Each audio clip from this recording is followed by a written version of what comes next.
Ready. Start. Mr. Deputy Speaker, sir, the recommendation on certain observations of the board with regard to the policy on children of our country is, really speaking, a very good outcome and a very good exercise.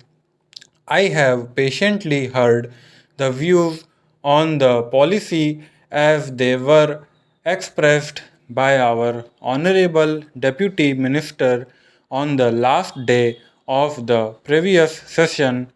I also congratulated him for his attitude towards the children, but I would like to point out a few things on this national policy on children which is followed in other countries as well as in India. In India, perhaps it is a known fact both from the point of view of religion and that of ancient thinking that the child is treated as God. Usually, it is a common phenomenon both in the villages and in the cities. This symbolizes our devotion to children. It also indicates our expectations and our dreams about children. I could really appreciate that when we were under the British rule, we could not evolve a suitable policy in relation to children with a view to improving their conditions, but we are now a free country.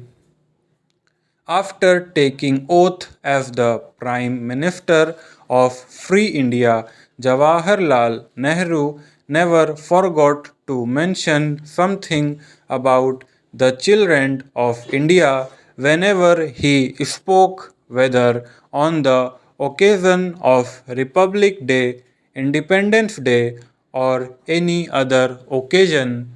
He thought that the country could have been built much more constructively if the children had been given sufficient care and they had been made to feel that they were partners in all our work. This was also the thinking of Lenin in Soviet Russia. Immediately after the revolution, Lenin used to speak about children on all occasions and say that they should be given due care. This resulted in the formation of the Young Pioneers group for children between the ages of 6 and 14 in Soviet Union and other socialist countries.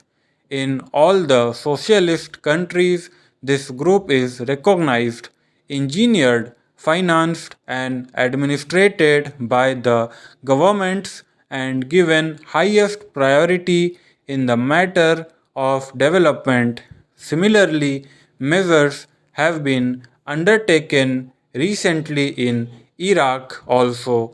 While I was there recently, I could see that they have adopted the same policy.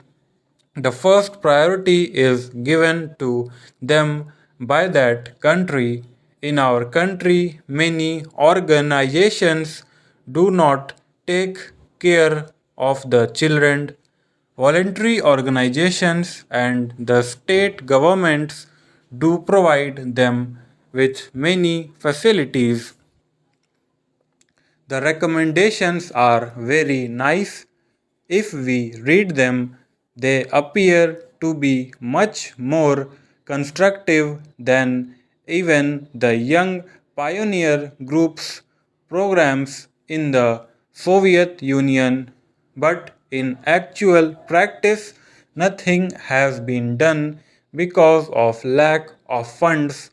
If everybody receiving a salary or paying income tax, wealth tax, gift tax, or vehicle tax is requested to participate in the endeavor to raise resources for children.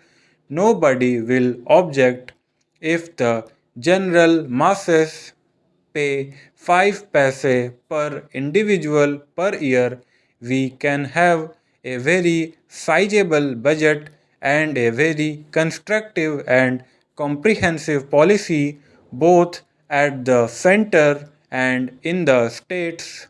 When a child grows into a young man, he talks of sports and games. Look at the budget allocation for sports and games, which would help the development of the mental and physical potential of the young of our country. It is a small amount in comparison to what they spend in Middle Eastern countries. In a country having 100 crores of people, that is the second large population in the world, children and youth are not given any financial expenditure support by the government. There is no compulsory item of expenditure for the promotion of the moral and cultural agents of the children in the national sphere. This work has to depend on some social organizations.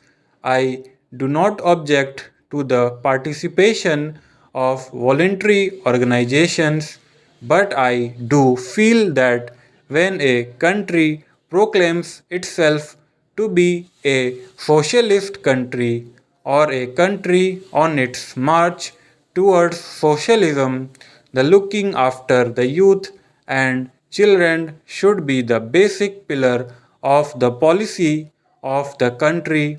What is the position in our country? The children are badly neglected. They do not know even their own parents. In the words of Jawaharlal Nehru, when a child is born in this country, it should consider the country as its mother, and the country should consider the children as their own. Do our children think of our country in that way now? Today, the looking after of children is done by the father of a church because they feel that is the way to serve God. Sometimes we give them prizes or we recommend their names to the United Nations organization or other authorities for the award of Nobel or some other prize. But do you think that a country like ours should depend on a father of a church for the welfare of our children?